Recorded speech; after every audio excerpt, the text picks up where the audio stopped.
Máme tu po roce soutěže Ivana Šablatůru a zeptáme se ho na jeho úkoly a na to, jak se dostal k porocování této soutěže. No, úkoly sú moje také asi, že ako všetci tí moji dvaja predchádzajúci, takže budeme v tej porote, že? A vyberali sme tie naše modelky, ktoré sú už vybraté, dneska súťažia.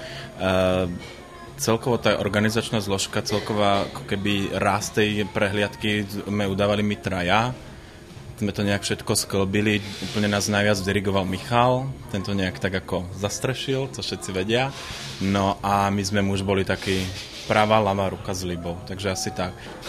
No a keď som pri tom Michalovi, tak aj ako dosť spolupracujeme a on ma aj oslovil, že by som mal s tým pomôcť, že som sa mu zdal taký, že najvhodnější adept. Jak víme, tak máš zkušenosti s modelingem sám, tak možná, že si mohl být takovým odborným poradcem při tom castingu, při tom prvním výběru těch finalistek, vlastně těch budoucích modelek. Presne tak to aj bolo myslené. Tým, že som istú dobu robil ako model, tak bolo to jedno z tých kritérií, keď som sa im tam na to hodil a vlastne som tam za tú stránku ako posúdenia tých našich adaptiek, našich modeliek na tú pozíciu tej modelky. A jak se ti zdáli, jak jsi byl spokojený s těma holkama, ženama, co přišli? Jo, bolo to úplne super, páčilo sa mi, že tam je ako keby široká škála, či veková, či postavami, a celkovo ako osobnosti. Je to také, lebo keď je nejaká, ja poviem napríklad Miss alebo podobne, tam je to všetko jedno, hej, mladá, krásna, v úvodzovkách inteligentná a všetko, hej, takže ako tam je to také, že moc všetko presne, jak má byť a všetky sú rovnaké. Tuto máme úplne pestré a každá je úplne iná, každá je úplne z inej sféry, úplne z inej časti, takže to sa mi práve na tom tak páči. Takže to bylo i záměrem, předpokládám. Presne tak, no. Aby to nebolo nudné, aby tam sa mohla aj tá, ktorá sa ako keby tam nedostala, aby sa tam mohla ako keby vidieť na tom mole. A to je také, že zaujímavé.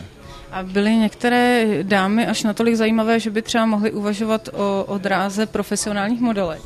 No, možno, že ani úplne ako profesionálne modelky ako možno áno, nejaká jedna, dve by tam ako možno, že splňali tie kritériá, ale v dnešnej dobe to je tak strašne ťažké, tých krásnych žien je tak veľa. Takže možno, že by som ani to úsilie nevkladal do toho byť ako nejakou top modelkou, ale určite všetkým, úplne všetkým, od prvej do poslednej by som odporúčal navštíviť modelingové, ani nie modelingové agentúry, ale reklamné agentúry, kde sa ako keby špecializujú na točenie reklám, fotenie reklám a podobne, tam, kde hľadajú ako keby ľudí, ktorí vyzerajú dobre, nehambia sa pred svoje telo a tým pádom ako keby sú vhodní na tú ďalšiu distribúciu.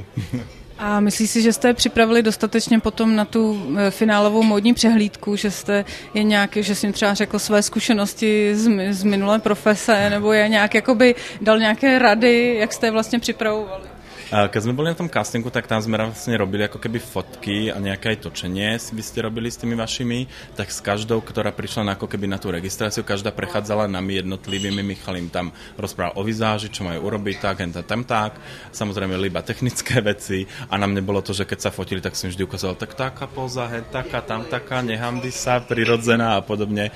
Takže ako to bola tá moja náplň na tom castingu konkrétne, že som im vlastne ako keby dával radu, jak mají být před tou kamerou přirozené alebo před tím objektivem. No, myslím, že ani netolik před tou kamerou, jako potom na tom molu. My spíš, jestli jste jim nedělali nějaký jako workshop, jak chodit pomalu, to taky není úplně jednoduché. Určitě ano, ale čo sa týka toho chodenia po tom mole, my jsme to akož viděli na tom ako keby castingu a snažili jsme se zvoliť ako keby na tom castingu vybrať tých ľudí, ktorí sme videli, že to zvládnu v pohode. Samozrejme na tom mole ako nebudú nacvičovať neviem aké kreácie, takže tam to není až tak potrebná neviem aká príprava a všetky vedia chodiť pekne rovno, takže to zvládnu bez problémov. Takže myslím... Jste měli štěstí, že opravdu se přihlásili a zvítězili ty, co prostě všechno umějí, to není možné. To je dobrá porota, že vybrala právě ty dobré adeptky, s kterými nie je veľa roboty. Přesně tak, pochvalme porotu a děkujeme za rozhovor. Ďakujeme aj len pekne.